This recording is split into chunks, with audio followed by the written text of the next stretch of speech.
Only man has the godlike power to make his surroundings change to fit him, because his environment will change as he changes. A man's environment is a merciless mirror of him as a human being. And if he thinks his environment can stand a little improvement, all he has to do is improve, and his environment will improve to reflect the changing man. There's this mysterious subconscious mind of yours, and it runs below the awareness of your conscious awareness. So you're not usually even aware of what's going on in there, like what it believes or how it limits your life. The reason it is so powerful is because it stores all of your memories, all of your feelings and emotions, and most importantly, all the limiting beliefs you've acquired since you were born. You need to understand the subconscious mind of yours. Your subconscious mind rules your life. 96 to 97% of everything that you do is done as a result of your subconscious mind. And when your subconscious mind gets programmed, it goes ahead and responds to whatever it is your conscious mind has placed into it. This subconscious mind of yours is most impacted by your feelings.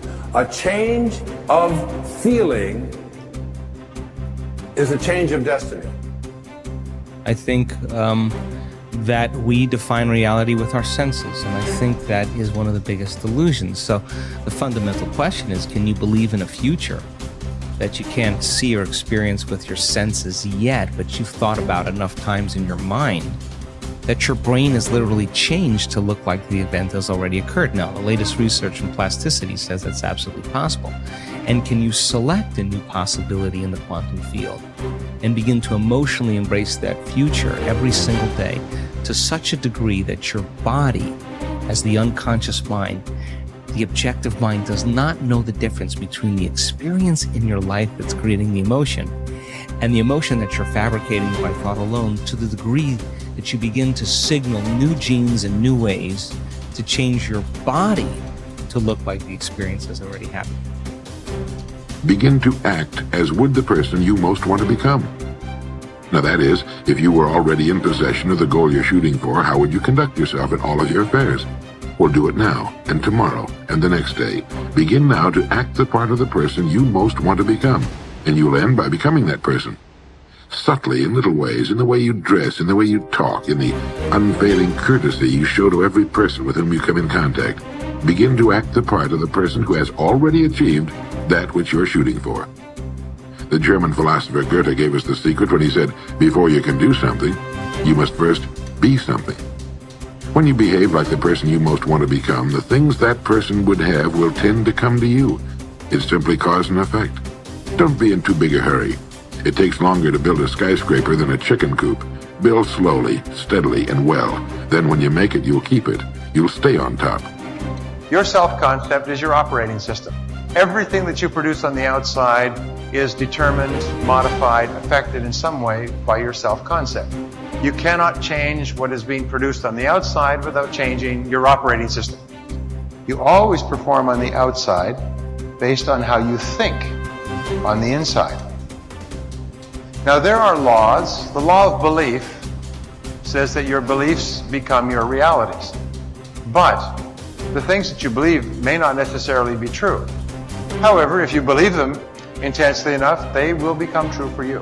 The law of attraction says that you attract into your life people and circumstances in harmony with your own thoughts.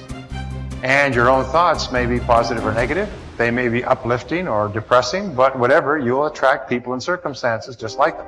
The law of expectation says that your expectations tend to become your own self-fulfilling prophecies. In other words, what you expect to happen usually does. For instance, your expectations could be that you are destined to have an extraordinary life and be extremely successful. Is that no matter what happens, it's all part of a learning process that is leading you inevitably to great success, happiness, and accomplishment.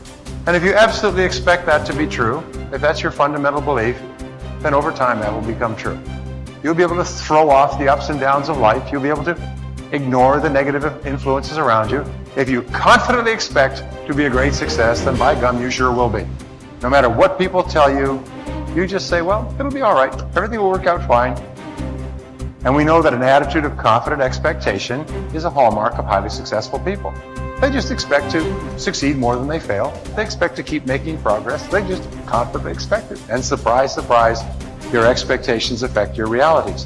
What you experience on the outside is determined by how you think on the inside. As they say, you are not what you think you are, but what you think you are.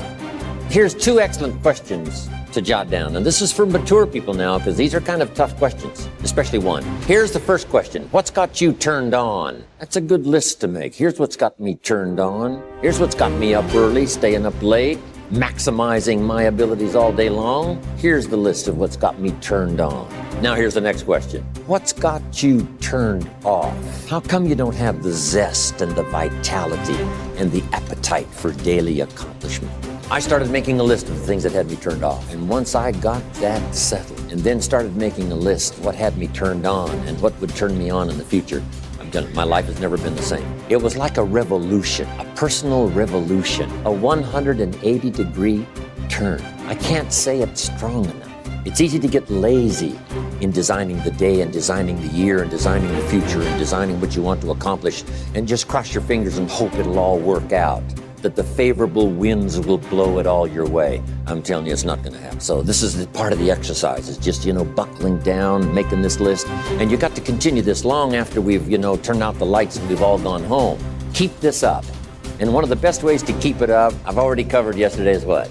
Teach it. Key is to teach it. Jan was right. You don't need recognition. Just go give everybody you can think of that deserves it recognition. And your own self-satisfaction is a recognition. Now, if they never put a crown on your head, who cares? One of the great rules, by the way, one of the most important of all principles, is to challenge your self-limiting beliefs.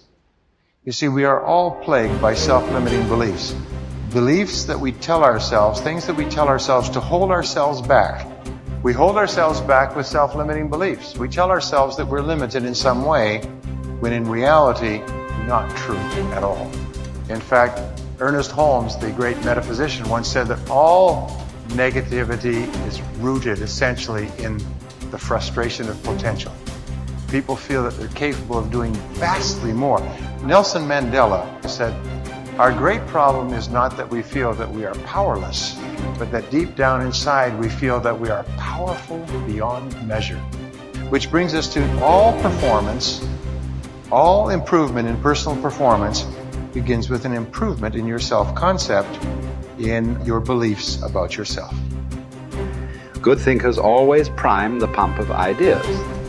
They always look for things to get the thinking process started, because what you put in always impacts what comes out. Read books, review trade magazines, listen to tapes, and spend time with good thinkers. And when something intrigues you, whether it's someone else's idea or the seed of an idea that you've come up with yourself, keep it in front of you. Put it in writing and keep it somewhere in your favorite thinking place to stimulate your thinking. Spend time with the right people. As I worked on this section and bounced my ideas off of some key people so that my thoughts would be stretched, I realized something about myself.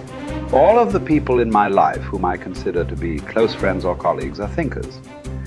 Now, I love all people. I try to be kind to everyone I meet, and I desire to add value to as many people as I can through conferences, books, audio lessons, etc. But the people I seek out and choose to spend time with all challenge me with their thinking and their actions. They are constantly trying to grow and learn. Every one of them is a good thinker. The writer of Proverbs observed that sharp people sharpen one another, just as iron sharpens iron. If you want to be a sharp thinker, be around sharp people. To become a good thinker, you must become intentional about the thinking process. Regularly put yourself in the right place to think, shape, stretch, and land your thoughts. Make it a priority. Remember, thinking is a discipline. No matter what you choose to do, go to your thinking place, take paper and pen, and make sure you capture your ideas in writing. Ideas have a short shelf life. You must act on them before the expiration date. World Walleye flying ace Eddie Rickenbacker said it all when he remarked, I can give you a 6-word formula for success. Think things through. The follow through. To start the thinking process, you cannot rely on your feelings. In Failing Forward, I wrote that you can act your way into feeling long before you can feel your way into action. If you wait until you feel like doing something, you will likely never accomplish it. The same is true for thinking. You cannot wait until you feel like thinking to do it. However, I've found that once you engage in the process of good thinking, you can use your emotions to feed the process and create mental momentum. Try it for yourself. After you go through the disciplined process of thinking and enjoy some success, allow yourself to savor the moment and try riding the mental energy of that success. If you're like me, it's likely to spur additional thoughts and productive ideas. One good thought does not make a good life. The people who have one good thought and try to ride it for an entire career often end up unhappy or destitute. They are the one-hit wonders, the one-book authors, the one-message speakers, the one-time inventors who spend their life struggling to protect or promote their single idea. Success comes to those who have an entire mountain of gold that they continually mine, not those who find one nugget and try to live on it for 50 years. To become someone who can mine a lot of gold, you need to keep repeating the process of good thinking. Becoming a good thinker isn't overly complicated. It's a discipline.